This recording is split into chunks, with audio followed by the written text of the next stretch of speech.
What happens when the one guy every bully, every gang, every corrupt system tried to destroy decides he's done holding back? Because Park Hanjun didn't just come back. He came back with a plan, a backer, and absolutely nothing left to lose. Let's rewind to where this all started. Because the version of Park we meet at the beginning doesn't look like a threat. He's sitting quietly in class, ignoring the noise around him. Just another face in a school full of loud, entitled punks. Then the door swings open and in walks a guy with that particular kind of smirk that only comes from never having faced real consequences. His name's Mogul, and within seconds he's bragging about moving 48 million won in product in a single month. His crew eats it up, his classmates go pale, and Park doesn't even blink. See, Mogul runs a forced purchase racket. He makes students buy from his online store, or he makes their lives miserable. And when he decides Park hasn't been paying up, he slams the guy's head into the desk. Once. Again. Park's jaw tightens. His fist, but he doesn't move. Not because he can't, but because of a promise he made to himself and to his father 2 years ago. That story matters, so let's go back to it, because it explains everything about who Park Hanjun is. 2 years before all this, Park was already a name people whispered about in hushed tones. He was the district leader who refused to bend when the gang called Nexus swept across the country like a tide. While everyone else fell in line, Park stood in front of their leader, Chansu Kim, completely alone. And he held, not just held, he was winning. But winning a fistfight and winning a war turned out to be two very different things. Chansu didn't come back with more muscle, he came back with lawyers. Fake evidence, paid witnesses, a legal machine grinding Park down until there was nothing left to grind. Park lost the case. His father lost the gym he'd spent his life building to cover the settlement. And then, as the final humiliation, Chansu summoned Park and beat him in front of everyone, daring him to fight back. Park didn't. He dropped to his knees, because he'd learned the lesson the hard way. Fists alone don't win when money controls the rules. He promised himself he'd never fight again. His father forgave him with a smile that broke something inside him. So now Park sits in class while Mogul slams his head into wood, and he just breathes through it. Even when 3 guys recognize him on the street afterward, and the biggest one starts beating him with a plank just to prove a point. Park grabs the guy's foot, gives him a look that stops the man's whole body cold. One of the others actually whispers that he couldn't move. Like Park's stare reached into his nervous system. It pawed Tess. But Park lets go, lets them walk away. That's when a stranger steps out of the shadows holding a briefcase full of cash. He's dressed sharp, young, the kind of calm that only comes from having more money than most people can count. He introduces himself as Junu, youngest self-made tycoon in the country, and he's been watching. Junu doesn't want Park's loyalty or his friendship. He wants Park's fists, and he's willing to pay for everything in exchange. The gym, the lawyer fees, the settlement, all of it. Gone if Park agrees to help him destroy Chansu Kim. Park listens. Then he asks the one question that matters. Why does Junu hate Chansu so much? Junu's expression shifts just for a second, and Park will find out. Not now, later. He tells Park to handle the bystanders first, and points toward the guys from earlier who are already heading back. Something unlocks. Park pulls out 4 seconds worth of controlled violence and leaves all 3 of them on the pavement. 4 seconds, not 4 minutes.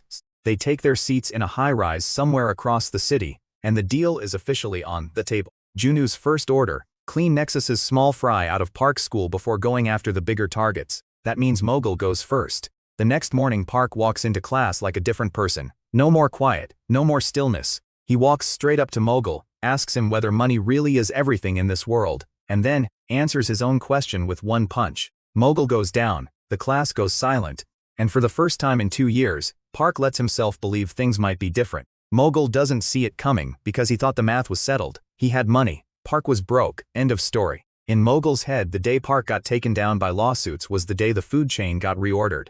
Money beats strength always. Until right now, apparently, because his face keeps connecting with Park's fist no matter where he runs. He flees to the gym and hides behind the school's biggest kid, promising 2 million won to whoever stops Park. Park walks in, pulls out a stack of cash and offers the gym rat more to stay out of it. The kid steps aside without a word. Mogul screams. Park throws him out the window, and that lands both of them in the teacher's office, for the teacher is furious, and Mogul is smirking, because he thinks he's untouchable. Then the teacher brings up Park's father. That's the last straw. The smirk on Mogul's face doesn't last long after that. A lawyer walks in sent by Junu, and within minutes the principal is folding like paper. Mogul is headed for juvenile detention, and Park is walking free. That's the part Junu made look easy. The principal had his own dirt, the lawyer just had to find it. But Mogul isn't done. Humiliated and expelled, he goes looking for someone willing to make Park disappear permanently. He finds Jinong Huang's street leader, hired muscle, 10 million won on the table for Park's life. Jinong laughs it off at first, Then Mogul doubles it, 20 million total, half up front. Junu takes the job. That night a van tries to run Park down at full speed on an empty road. As diving away, Park charges straight at it. He hits the ground hard, head bleeding, but gets back up. The thugs actually laugh, then they stop laughing. Park grabs onto the van as it pulls away, tears the mirror off, yanks one guy out by the collar, and lets the van leave without him. He spends about 30 seconds convincing the guy he grabbed to give up the hideout location. Junu's crew is celebrating inside a sketchy building when Park arrives. They hear the iron door dent inward. Twice.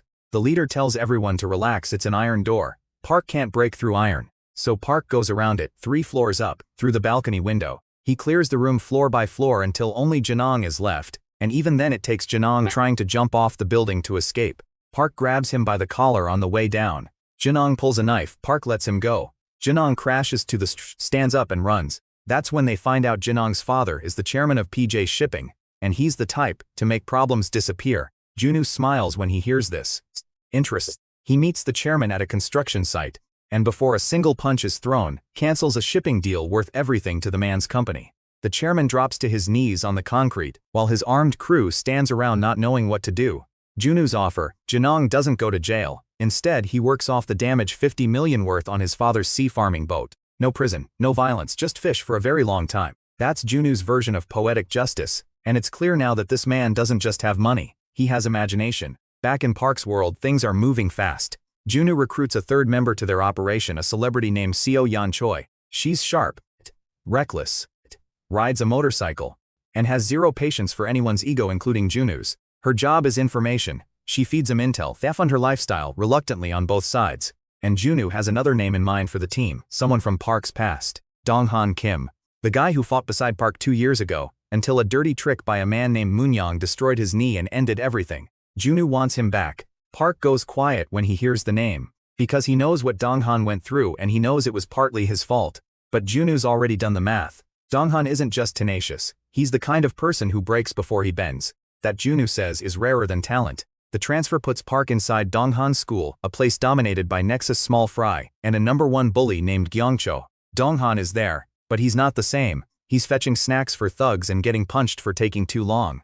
Park watches it happen, doesn't say a word, just files it away. Their reunion is quiet and tense. Donghan tells Park it's already over. Nexus has money, power and numbers. Delusion isn't a strategy. Park tells him to watch, that's all. When Gyeongcho gets on the PA system and basically announces a school-wide hunt for Park, the answer to whether Donghan is watching comes fast. Park handles the first wave alone, the classroom, the hallway, the reinforcements until he's running on fumes.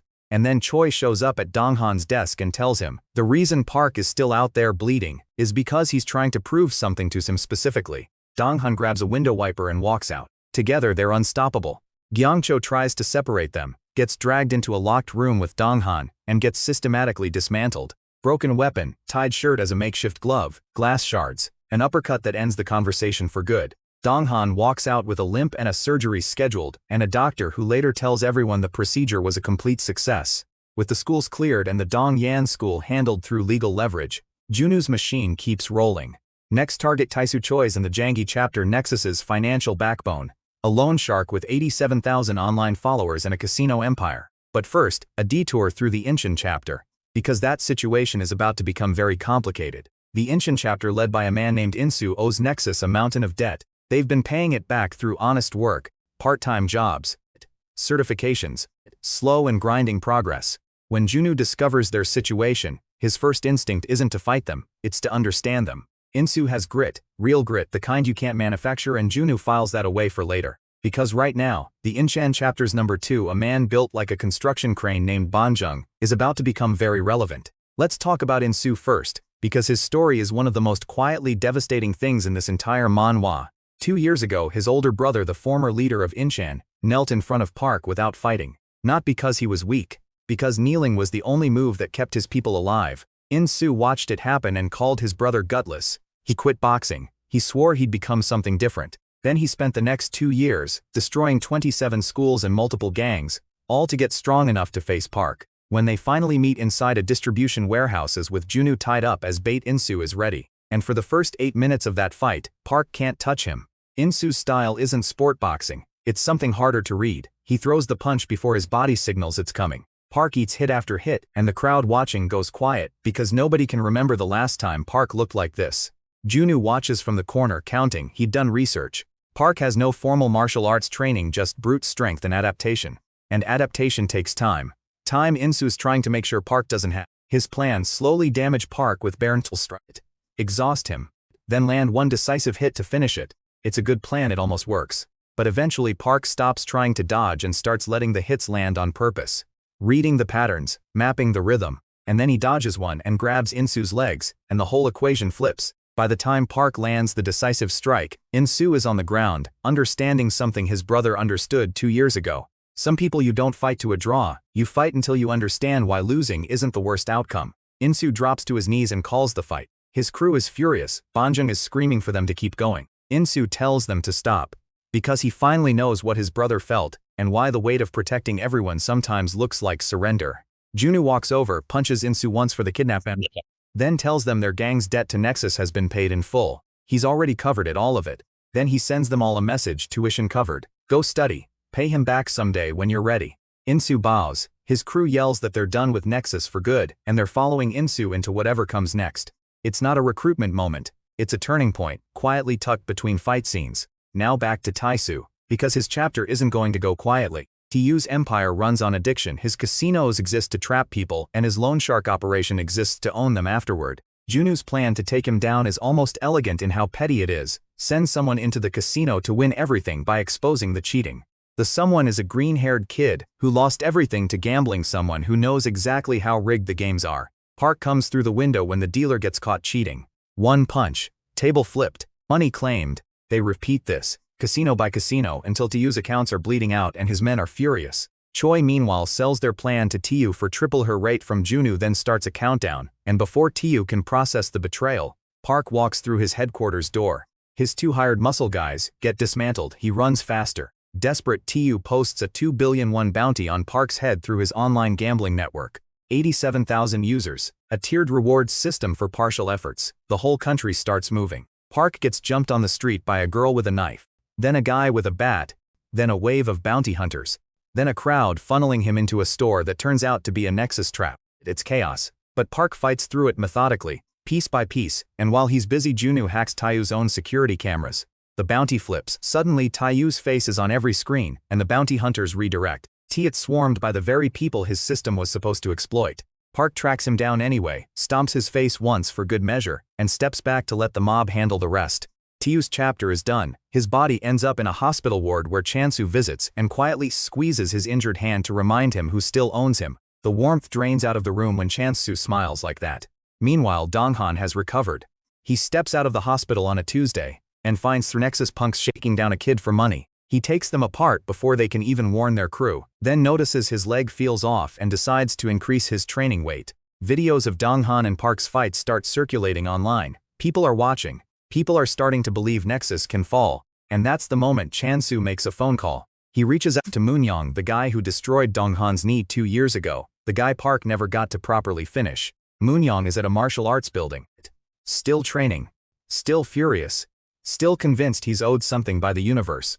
He tests Chansu, first throws a punch to see what happens. Chansu stops it without blinking. The offer: take down Park. In exchange, keep the district. Moonyong agrees, but the method he chooses isn't a duel, it's a trap. 100 men, glass shards, chain. He lures Park with a fake location tip, coats every surface with splinters to shred Park's arms, and surrounds him with an army to exhaust him. It works for about 2 hours, then Park keeps winning anyway. Because that's what Park does. He adapts until the adaptation becomes instinct. He dismantles Moonyong's entire army floor by floor, man by man, until he reaches the rooftop soaked and bleeding.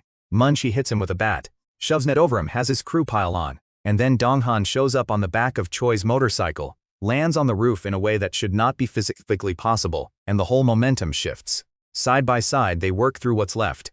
Park handles the crowd, Donghan handles Moonyong personally. Moonyongzam jumps off the roof with a rope tied to his wrist, trying to drag Donghan down with him. Donghan kicks off the wall, swings back through a window, and Moonyong hits the building face first. Park reels him back up by the rope, and instead of finishing it himself gives Donghan 5 minutes. Donghan uses 4 of them well. The 5th is when Park joins in because he can't help it. Moonyong ends up on the ground begging. Park hands Donghan a metal rod. Donghan holds it for a long moment, then drives it into Moonyong's knee, because some debts are paid in kind. From the street below, Moonyang's shattered body hangs from the rooftop. The watching crew quietly raises their hands. Moonyang's leader Mun smiles, calls it done, and says he'll see them another day. On the rooftop, Donghan turns to Park and asks, "Who's next?" Park says Chansu Kim, the man himself. But before they can move on Chansu directly, the board reveals itself. All this time Nexus hasn't been operating alone. There are people behind Chansu. Junu figures it out through the game called Pascal, a mobile game that shot to 600% stock value in days and never slowed down. Someone was manipulating the market, someone with enough reach to move prices across the country. The answer is the Sangun Group, one of the most powerful conglomerates in South Korea, run by the fourth-generation heirs. The second eldest son is Lion Kim, who's been managing Chansu like a chess piece. The eldest is Dong Ho Lee. And there are at least 2 others in play, each running their own operation. Junu tells the team, the people they've been fighting are warm-up acts. This is the real game, and the rules just changed. But first Chansu's got his own move to run. He calls the Incheon chapter's old dead-end, sends Moonyang after Banjung, and uses Choi as a hostage to freeze Park's crew. Except Junu had Choi tracked before anyone knew she was taken. And the hostage gambit holding her to stop Park runs into a complication named Choi's younger brother Becky. Becky's the district leader planted by Chansu at Choi's school. He joined Nexus after Chansu saved him from a street beating and became something like a true believer. Choi's whole story spills out here: the absent father, the overworked mother, the gang she fell into, the teacher who believed in her grades, the moment she threw her ring away and left Nexus forever. Her brother didn't leave.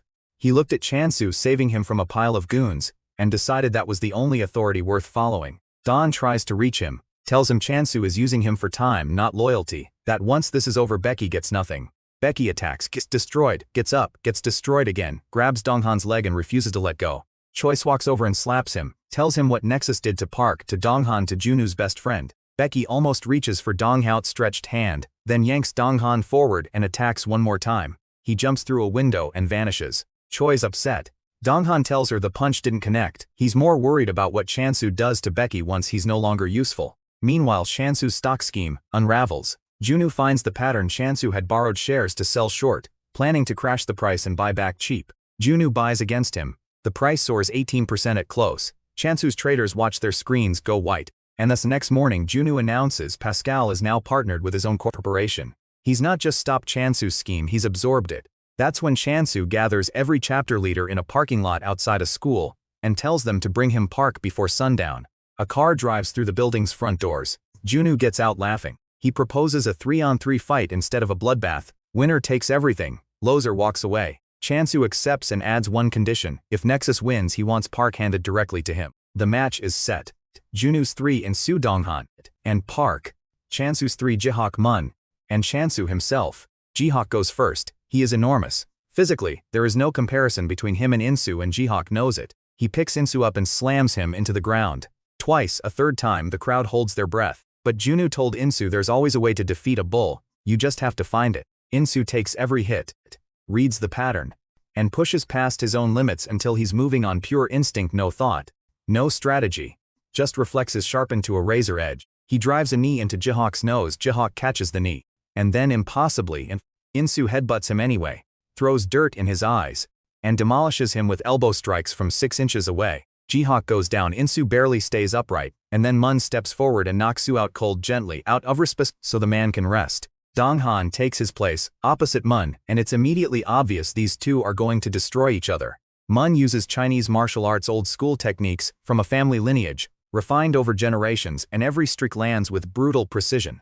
He drops Donghan, drops him again, calls his footwork pathetic, his kicks basic, his talent non-existent. Donghan gets up every time, throws the same kick again, until the bone in Mun's leg starts to crack. Because Donghan doesn't have talent, he has something else. He hits the same spot until the spot breaks. They both run out of body before they run out of will, and the match ends in a double knockout that leaves both teams staring in silence. Chansu lifts Mun's carefully and tells him was strong. Then looks at Park. The final fight begins, and Park can't hit him, not at first. Chansu moves like he already knows what you're about, do not predicting it, seeing it. Reading the body signals that exist a half-second before the muscle fires. His glasses can see through anyone. His father never taught him that. Life taught him that.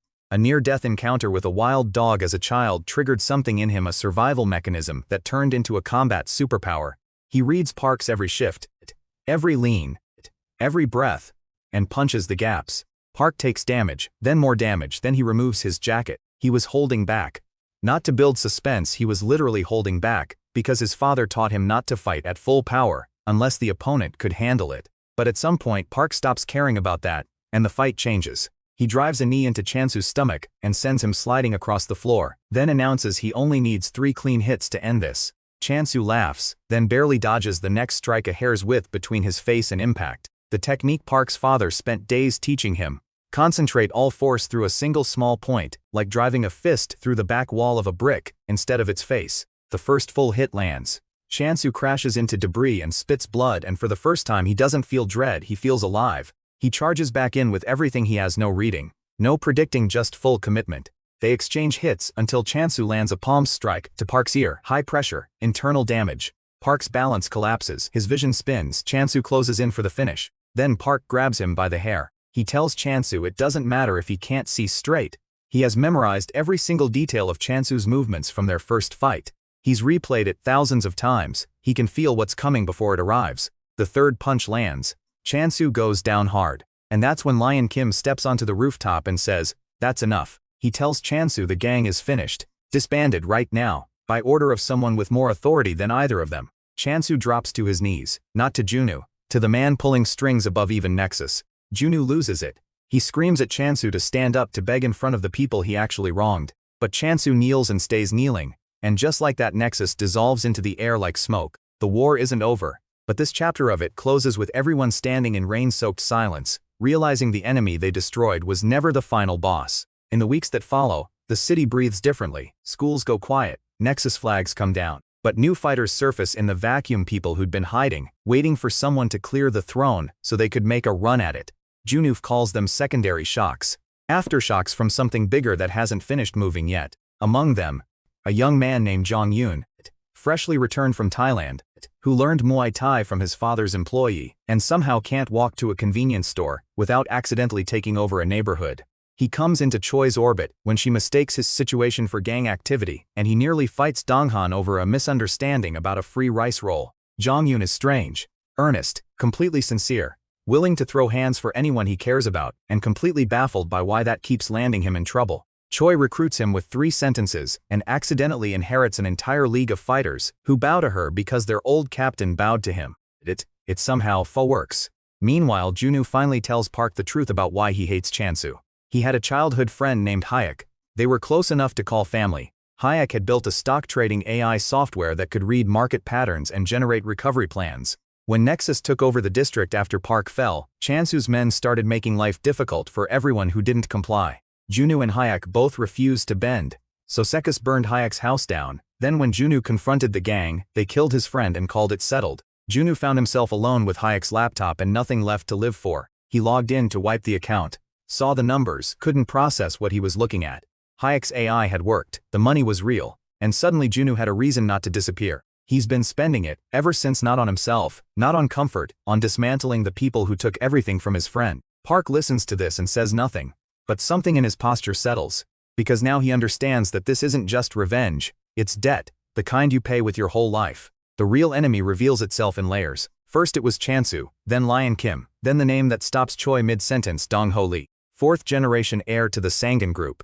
Rich enough to buy a country. Currently running what amounts to a competition between his siblings to see who deserves to lead the organization. There are 4 players: Dong Ho, Lion Kim, a blonde man called Ju, and a white-haired woman named Seonga. Each one is trying to prove dominance through a different method. Lion used Nexus, Ju bought athletes, Seonga has information and leverage, Dong Ho has soldiers. Real soldiers.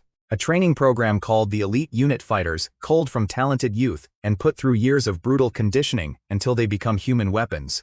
Seonga explains, this group traces back to the original criminal organization that built South Korea's underworld, refined over generations into something that wears a corporate face and runs a private army underneath. The program exists to train the organization's next enforcers. These aren't street fighters with attitude. They're practitioners, and the top 3 from that program are about to become very relevant. But before that, Cuba Gubin Yang. He walks out of juvenile detention with a job offer and a specific target: destroy Park's support structure starting with Insu. His backer is Seonga. Her reasoning: if Park loses Junu's legal cover and Insu's muscle, he becomes a wounded lion in the open. Gubin isn't just muscle, he's personal. Inchan was the closest thing he ever had to family, until the day he got framed for theft and thrown out by the man he trusted most, Num, the leader who believed everyone else over him. Gubin went home and tried to kill his father that night. He's been carrying that since. What makes his entry complicated is the person he arrives with, Donghua, his best friend, the one person he truly calls family. Donghua stood by him when they were kids. Took a beating rather than give up Gubin's location. They called each other brothers. Gubin doesn't know yet that Donghua has already switched sides. Insu and Gubin's fight is devastating on a different level than the others. This isn't about power. It's about what family means when it fails you. Gubin wraps Insu in metal wire, uses the reach to control the distance, punishes him every time he tries to close. The wire cuts Insu's arms raw, but Insu sacrifices getting cut to grab Gubin and pull him in, takes the pain to eliminate the distance advantage. They destroy each other in close quarters, until Gubin tries the one thing neither of them can come back from, grabs Insu and jumps off a ledge into the water below. Insu grabs a rail, holds Gubin's wire with one hand. The wires, Gubin sinks. Insu jumps in after him. They make it to shore, and then a bat catches Insu in the back of the head.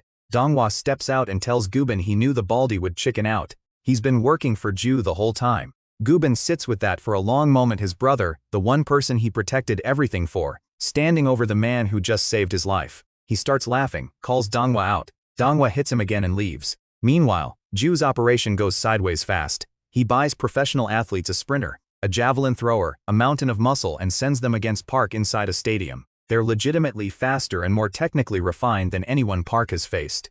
But Park headbutts one of them, says he's done playing around, and the tide turns. Ju screams from the stands that he'll pull their sponsorship if they lose. The irony is that's exactly when the athletes realize how hollow the whole arrangement was.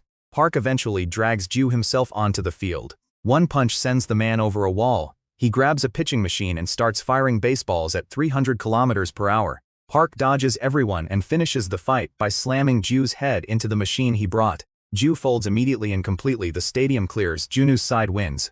Across town, Dongho watches and says everything is going according to plan. He's not upset, he's calculating. His move comes next, but Chansu makes his move first. Rebuilding Nexus turns out to be the most humbling thing he's ever tried. Every former member turns him away. Moon tells him to leave and not kneel again. Becky tries to stab him in an alley. Chansu doesn't dodge the second hit, doesn't block it, just stands there and lets Becky swing because he knows he deserves it. He tells Becky to go ahead if hurting him helps, he won't stop him. Becky looks at his eyes and drops the knife. Even broken, the man makes people feel worse. But then Ryan, the alias Chansu uses as he tries to rebuild, does something none of them expect. He goes to every former Nexus member personally, not to ask for loyalty, to acknowledge what he did. Moon shows up to the fight against Dongho's elite unit because he doesn't want unfinished business. Others follow because Ryan made them feel like their anger mattered, and Bong Dongho's top enforcer, a man who fought Chansu to a brutal standstill and lost, eventually chooses to switch sides. Not because Chansu won, but because Ryan asked the right question. Do you want to be a toy for a selfish child, or a sword for someone worth following? Dongho gets slapped by his younger brother in front of his entire crew, forced to his knees. Ryan tells him it's over. The heir isn't chosen by birth order, it's chosen by what you build. Dongho has nothing to say to that, he stays kneeling. This brings everything to its final shape. Ryan's combined force Nexus and the elite unit together against Junsu's team in a winner-takes-all showdown at the OJ Group headquarters. The terms are brutal. The loser hands over everything: assets, company shares, cash, future claims. Signed and sealed. The building has 33 floors, elevators to the 32nd, stairs the rest of the way. The first to reach the rooftop wins, unless both arrive at the same time, in which case whoever beats the other in a straight fight takes it all. Junu addresses his crew before midnight. He doesn't give a speech. He just says he wouldn't have gotten here without them. The redhead teases him for being sappy. Insu says he's got no regrets. Park says there's no way they lose. Junu exhales. That's enough. The clock hits midnight. The building lights up. Hundreds of people pour inside from both sides, racing for position. Inchin takes an elevator to block their job, is to keep Ryan's people from ascending while Park's crew climbs. Banjung grabs the biggest man from Nexus and holds him in a bear grip so wide and heavy that the fight literally cannot continue around him. He's gained 30 kilos since anyone last measured. The man goes nowhere. On the floors above, the elite unit works through Junu's defenders with frightening efficiency. These aren't streetweavers. They're something else. Insu meets Moon at an elevator door, and they go right at each other, like two trains on the same track. Insu tells Moon he'd rather see it through than run. Moon hits him in the chest and says talent wasted is just a longer road to failure. They keep going. Donghan and Jongyun hold the 32nd floor against Bong Dong-ho's former number 1, who is physically the most imposing thing either of them has faced. Bong tosses Donghan into furniture hard enough to shatter it. Donghan lands in a flip and comes back. He tells Park to finish it fast because they can't hold much longer. On the rooftop, Park and Chansu meet. Chansu's hand is shaking when he arrives, not from fear, he realizes, from excitement. He's wanted this since the moment Park's fist stopped him cold in the parking lot. They don't shake hands. Park charges. Chansu reads and counters. It looks at first exactly like last time. Chansu picks the gaps, lands clean shots, forces Park backward. Junu's watching from the opposite corner and he can't figure out what's wrong. Park trained for this. Spent weeks on a mountain driving fists through bricks under his father's instruction. The technique is real, but it doesn't flow naturally from his body the way his father's does. The power comes and goes. Every time he winds up the technique, Chansu sees it coming, because the body tells on itself before the punch fires. Park takes a knee strike to the face, eats another punch, keeps coming. He tells Chansu he only needs 3 hits. Chansu laughs and says he must have lost his mind. The first clean hit lands. Park drives his forearm through Chansu's gut with everything he's been building. Chansu flies backward and crashes into the rooftop equipment. Then Chansu lands a palm strike to Park's ear. Pressure damage, the kind that makes the world tilt sideways. Park can barely stand. Chansu closes in, sure this is the end. But Park grabs him by the hair. He says he doesn't need his eyes. He's had this fight memorized since the moment it ended 2 years ago. He throws the second hit at 90% power. Chansu goes sliding back with blood on his lips. Below, the doors burst open. Nexus and the elite unit flood the rooftop. Everyone freezes. Chansu is on the ground. Park is standing. The third punch lands, the one that counts. For a long breath, nobody moves. Bong asks if Chansu is really defeated. The answer is written in the way he lies there, processing everything at once. Ryan quietly concedes. Junu reminds that the contract is airtight and his legal team is better than anything Ryan can deploy. Ryan tells Junu he won't forget this day for the rest of his life. Junu tells him to come back whenever he wants, the outcome won't change. Then they're alone on the rooftop. Park and Junu and the city spreads out beneath them, like it always has. Junu thanks him. Not briefly, not casually. He means it in the way people mean things they've been holding back for a long time. Park smiles and says something roundabout. The kind of thing that means, our paths will cross again. Junu understands this is bye for now. In the months that follow, Ryan transfers all his assets as agreed. The Singan group turns inward, consumed by its own internal fallout. Chansu disappears after a long hospital stay. The violent arms of Nexus get swept up in arrests that take months to complete. The country quits down in stages. Not all at once. Junu goes back to the house, Hayek's house, one last time, sits in it alone. He tells his friend he's not sure the ending was clean enough. That maybe he should have burned it all down, instead of negotiating his way through. But he chooses to live with what he did, looks at Hayek's photo, hopes it was enough, walks out. The demolition crew moves in behind him. Insu returns to Inchan and passes every certification exam he's been studying for, learns trades on the side, adds a new member to the family. Gubin doesn't think he belongs in Inchan anymore. Then the sprinter athlete from the stadium shows up and tells him, once you come to a place, you belong to it forever. Gubin doesn't have a response to that, he stays. Choi starts studying for her high school equivalency exams. Struggles at first, gets used to it. Jongyun quits the convenience store to work at his father's company. Lasts 3 days. Ends up farming mangoes in Jeju with a rotating group of friends he somehow accumulated. He's heartbroken about Choi. The mangoes help a little. Donghan sits outside his school one afternoon and watches the physical education for candidates run drills. He attempts the endurance jump on his first day of testing. The result makes every other candidate go quiet. He was told his whole life he had no talent. Turns out he was wrong about what talent looks like. Junu quits his job and starts traveling. He's looking for something to do with his life now that revenge isn't the center of it. He finds it unexpectedly, sitting in the next seat on a flight, a person who doesn't know anything about what he's been through. They get married. It's the most ordinary sentence in the entire story, and somehow it's the most meaningful. And Park comes home. Sits in front of the punching bag his father has in the gym. Doesn't hit it. Sits down again. Stands there. This goes on for a while, days maybe.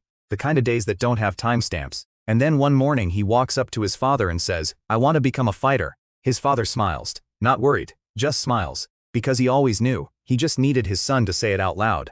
And with that, after everything, after 2 years of holding back and a war that shook the whole country, Park Hanjun finally steps forward into what he was always going to be. Not a weapon someone else pointed at a target. Not a symbol that gave people hope by accident. A fighter, on his own terms, for the first time. That's where the story ends, not with a final battle or a title claimed. With a man and his father, and a punching bag in a gym, and a decision that took everything he went through to finally make. Some stories end with the villain falling. This one ends with the hero choosing to begin, and honestly, that hits harder than any punch in the whole manhwa, because Park Hanjun didn't need to find out he was strong. He already knew. What he needed to find out was what he wanted to do with it. Now he knows. And the world, whatever's left of it, after everything Nexus and the Sengen group put through the ringer, is about to find out too. If you've been watching this from the beginning, you already know why Park Hanjun matters. He's not the smartest guy in the room, he's not the richest. He doesn't have a tragic backstory polished into a marketable brand. He's just a person who refused to stay down even when staying down was the rational choice. Junu had the money. Choi had the connections. Dongan had the grit and the grudge. But Park had something harder to manufacture. The absolute certainty that if he kept going, it would eventually matter. That's not optimism. That's a different kind of violence. The kind that changes things. Every person who stood with Park gave something up to be there. Insu gave up his pride. Donghan gave up the version of himself that blamed everyone else. Choi gave up the distance she'd put between herself and her family's mess. Jong Yoon gave up a quiet life nobody would have blamed him for keeping. And Junu gave up the only thing that had been keeping him alive since Hayek died, the anger. When the anger ran out, he had to figure out what came after. The flight, the stranger in the next seat, the ordinary life. Turns out that's what Hayek's money was always for. Not revenge, not justice, just the chance to live a life worth the cost of carrying it. Chance whose ending is harder to categorize. He's not dead. He's not redeemed in a clean way. He spent years building something out of jealousy, not hatred, not ideology. Just a raw want of someone who grew up watching others have what he didn't. And in the end, the thing that almost broke him wasn't Park's fist, was Nexus S giving him one more chance anyway. The people he used coming back, saying prove it this time. He lost the fight on the rooftop. But he was already a different person before Park's third punch landed. Whether that matters, the story doesn't fully say. It leaves that open on purpose. Because some things don't resolve clean, they just change shape. And Donghan, let's end on Donghan. He came into this story sitting on the floor, fetching snacks for people who thought he was already finished. He had a wrecked knee, a dead rivalry, and a friend he'd half decided to blame for everything that went wrong. Then Park transferred to his school and fought a whole building to prove something to him specifically.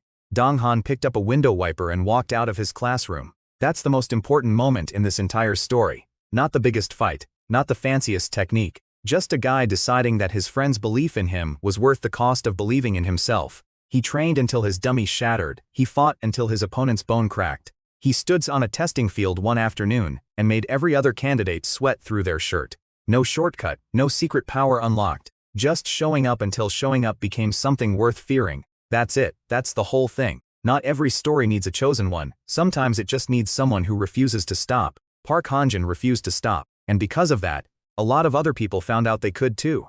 That's the story of this manhwa. That's what it's actually about underneath all the fights and schemes and rooftop showdowns. People finding out what they're made of when someone refuses to let the world tell them the answer first. If you want to see how it all looks on the page, the panel work, the fight choreography, the way they Park's face in the moment, before a punch lands, you know where to find it. And if this was your first time hearing this story, welcome. You just met one of the best ensembles in modern manhwa. Now let's circle back and make sure we caught everything, because there are a few threads worth tightening up before we close. The Sengen group doesn't disappear quietly. Dong Ho Lee gets humiliated in front of his own nipple, and loses both his elite unit and his brother's loyalty in the same afternoon. Ryan inherits everything not because he was born first, but because he built something real. His father apparently let the whole Hull Sexus experiment play out on purpose, waiting to see which heir would understand the difference between power handed down and power earned. Ryan earned it, barely, messily, in a way that required him to kneel in front of people he'd wronged and ask them to follow him anyway. That's a harder test than anything Dong Ho put his elite fighters through. The organization itself doesn't dissolve, that was never on the table, but it's reached the way it had its fingers in schools, gangs, politics. Media starts contracting as the legal pressure builds, and the people who kept its secrets start doing math about loyalty. Junu's evidence package was the real weapon. The fight in the building was just the delivery mechanism. Park broke through the front door.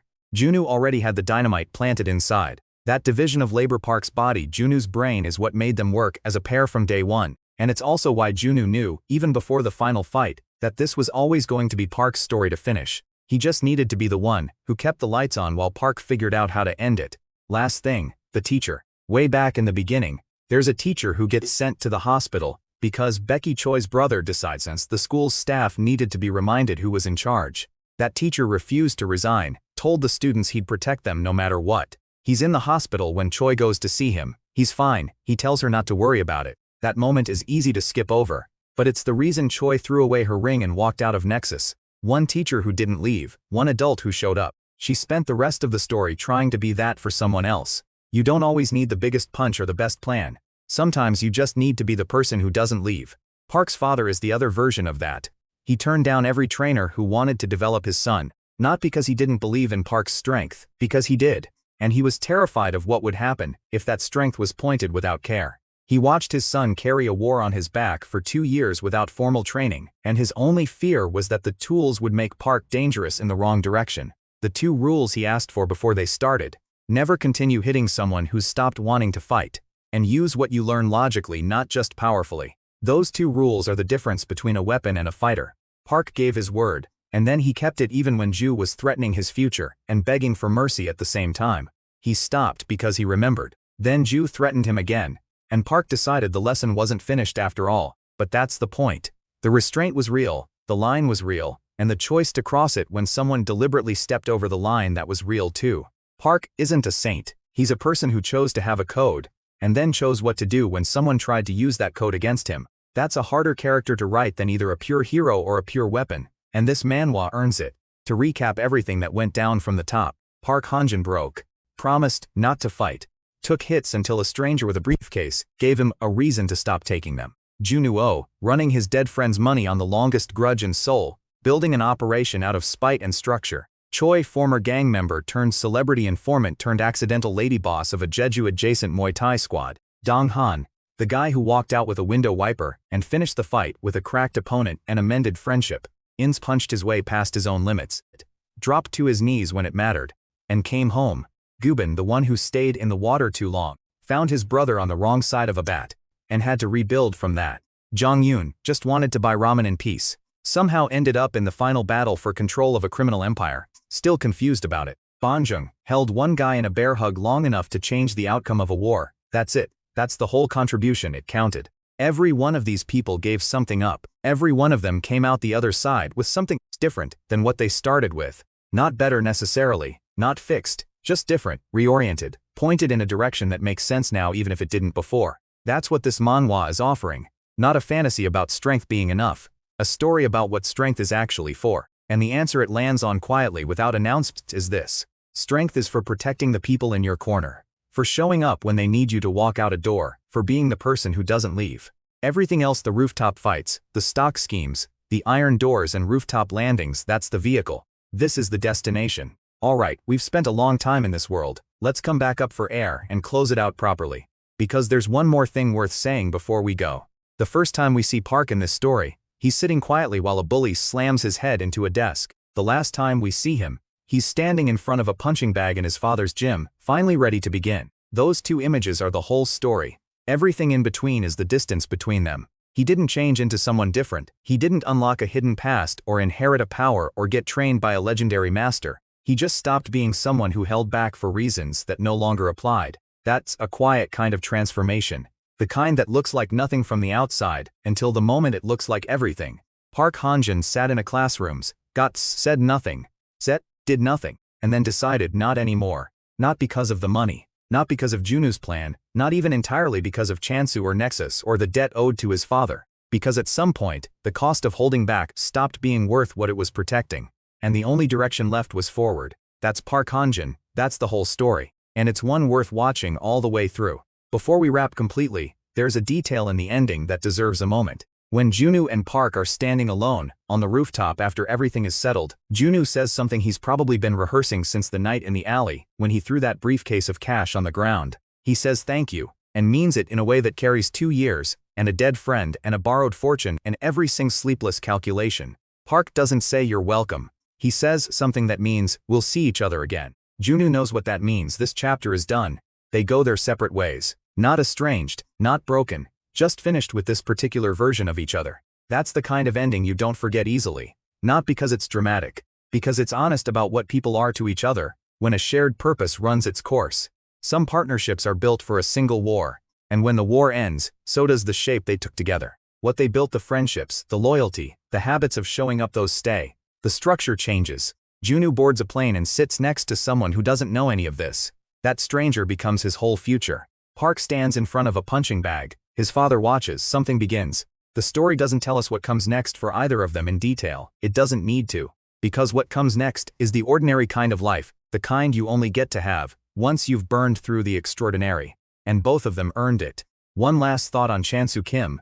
Because he's the hardest character in this story to land on. He started Nexus out of jealousy, not hatred, just the corrosive clarifying want of someone who grew up watching doors open for other people. He built something real out of that want, something dangerous, something that hurt a lot of people. And at the end, when it's all been taken from him, he kneels not to Park, not to Junu, to the weight of what he did. Moon tosses him the ring back, tells him prove it, this time all the way through. On the rooftop, even while losing, Chansu laughs, tells Park he finally feels alive. That's the most honest thing he says in the whole manhwa. The fighting was the only place he ever forgot about the math, the money, the power, the ranking. Against Park, he's just a person with something to prove, and a body that's running out of time. He loses, he lies on the rooftop, he thinks, where did this go wrong? The answer isn't a single moment. It's every moment he chose winning over the people around him. He knows that now. Whether he does anything with it, that's the open question the story leaves for us. And that open question is exactly right. Because closure isn't always given. Sometimes it just has to be lived toward. Okay, that's everything. We've been inside this story long enough to know its bones. Let's bring it home. Park Hanjun came to a school full of the worst people in the city, and announced he was there to destroy them all. Everyone thought it was a threat. It turned out to be a promise. He kept it chapter by chapter, floor by floor, punch by punch. Not because he was invincible. Not because the plan was perfect. Not because the people around him were the strongest available. But because he kept deciding to take the next step. And because at every moment, when staying down would have been easier, someone in his corner did something small and specific that made standing up feel possible again. Donghan walked out of a classroom with a window wiper. Junu threw a briefcase full of cash at a man bleeding in an alley. Insu dropped to his knees in front of his own crew and called the fight. Choi slapped her brother and told him the truth even though it cost her. Banjung held on to one enormous man for long enough to change the outcome of a war. Every single one of those moments is small. Every single one of them is the whole story. Because that's what this manhwa is about at its core. Not power, not money, not the size of the army or the sophistication of the scheme. The specific repeatable decision to show up for the person next to you. One more time. Even when the cost is high. Even when the odds are wrong. Even when staying would be safer. Park Hanjun showed up, over and over, until the world around him had no choice but to shift. And in the end, that's who he became. Not the strongest fighter in the country, though he might be. Not the symbol of resistance against corruption, though that's what they called him. Just a person who decided, in a gym with a punching bag and his father watching, that he was finally ready to begin. Everything before that was the preface. What comes next is the actual story. And wherever Park Hanjun goes from here, you get the feeling it's going to be worth watching. That's the manhwa, that's where it leaves you. Wanting to know what comes next. And knowing, somehow, that whatever it is, he'll find a way through it. Because that's who he is. That's who he chose to be. And this time, he made the choice for himself. No debt, no deal, no briefcase, no promise made to anyone else. Just Park Hanjun, standing in front of a punching bag, telling his father, I want to be a fighter. His father smiles. And that's enough. That's everything. Thanks for spending this time in the world of this story with us. If it hit different than the recap you expected, good. That means the manhwa is doing something real. The fights are incredible. The schemes are smart. The power scaling is exactly the kind of escalating that keeps you turning pages at 2 in the morning. But underneath all of that, it's a story about people who got told they were already finished. And what happens when they decide not to believe it. Park got told that. Donghan got told that. Insu got told that. Junu nearly told himself that on the worst night of his. They all had a version of the moment where the world presented a very convincing case that they should stop. And they all, in their own way, said not yet. That's the energy this manhwa runs on, not rage. Not even hope exactly. Just one more step. Let's see what happens. It's a small thing to build a story on. And it turns out it's the only thing worth building on. Park Hanjun walked into a school full of the worst people in the city. He walked out having dismantled one of the most powerful criminal organizations in the country. And somewhere in the middle of all that, without planning it, he rebuilt something in every person who fought beside him. That's the story. That's the whole story. And it ends the way the best stories always do. Not with the world saved, but with the people in it a little more ready to face whatever comes next. Park's father watches his son stand in front of the punching bag and make his decision. He doesn't say anything for a long moment. Then he smiles, just that, because some things don't need words. Because a father watching his son finally choose his own path, that's not a moment for commentary. That's a moment for silence and a smile and whatever comes next. Park Hanjun. He came to destroy them all. He ended up building something instead. That's the story, and it was worth every single minute. Somewhere across the city, the school that started all of this is quieter now. No more forced purchases. No more PA announcements about hunting someone down. A kid in the back row mutters that he's from Nexus. The rest of the class tells him to open his textbook. The war is over. The world keeps going. And somewhere on a mountain, someone who used to sit quietly and take it is learning how to be a fighter. On his own terms. For the first time. The final chapter of this story doesn't end with a trophy or a title or a stadium full of people chanting a name. It ends with small, specific, ordinary things that feel like exhales after a very long breath held. A gym, a punching bag, a father and a son, a decision that took everything to finally arrive at.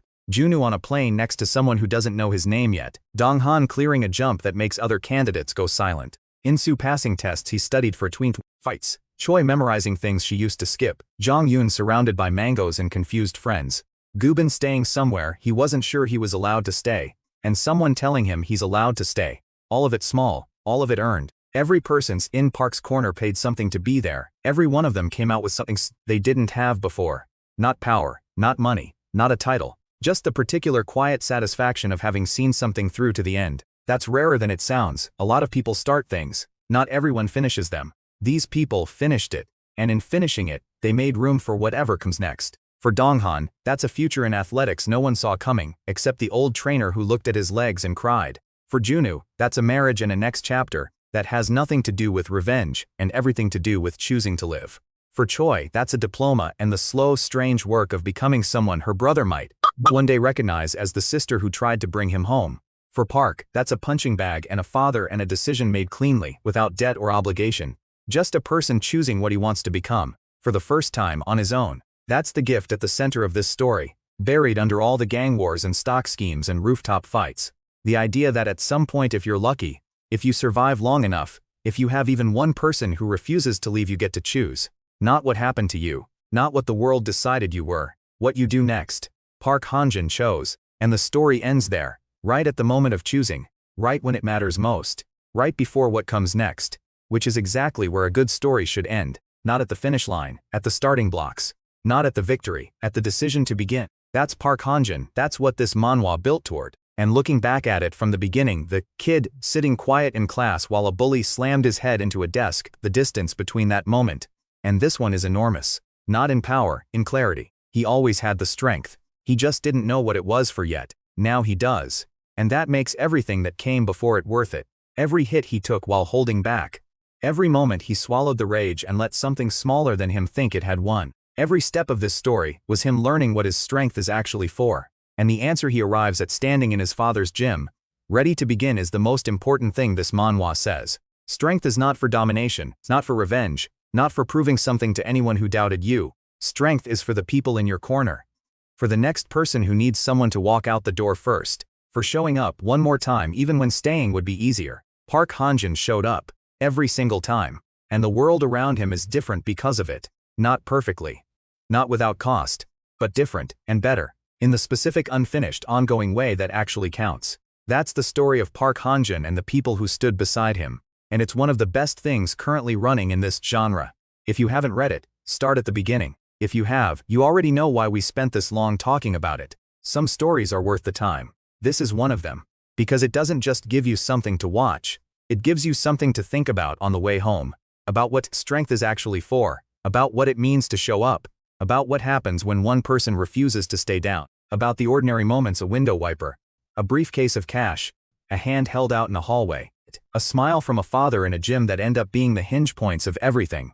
About the difference between the person you were told to be and the person you choose to become. Park Hanjun stood between those two things for the whole manhwa, and then at the end he stepped forward, into what he chose, into what he is, into what he was always going to be, if someone just gave him a reason to stop holding back. Junu gave him the reason, Donghan gave him the reminder, his father gave him the tools, but the choice was his, it was always his. And that's the thing this manhwa understands better than almost anything else in the genre right now. You can surround a person with support, resources, and the right moment, but the step has to be theirs. Park took the step, and the world shifted. Not all at once, not forever, not without the kind of costs that don't show up in victory speeches, but it shifted. And in the quiet aftermath in the gyms and the exam rooms, and the mango farms and the airplane seats, people were broken or held back, or just waiting for someone to go first, are doing something different now.